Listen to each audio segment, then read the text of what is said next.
Un giovane è la persona che porta sempre la novità e la voglia di sviluppo.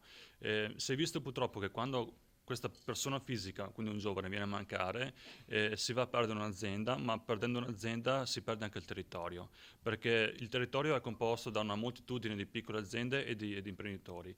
Quindi quello che auspichiamo noi è appunto che i giovani vengono avanti, portano idee nuove appunto per avere sempre uno sviluppo maggiore per il territorio. Mediamente le aziende sono un centinaio di aziende e ogni azienda c'è un giovane che è inserito dentro, quindi questa è una buona speranza che abbiamo noi per i nostri colli. Oggi nel mercato bisogna fare massa critica.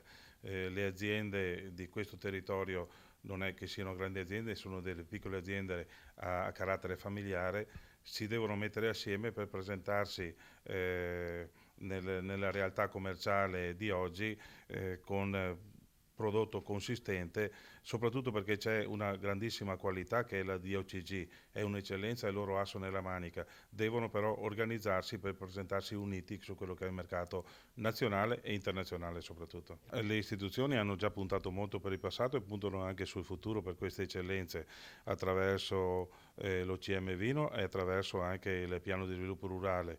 I giovani che si sono insediati in queste aziende penso che quasi tutti hanno beneficiato di questi strumenti e lo potranno fare anche in seguito.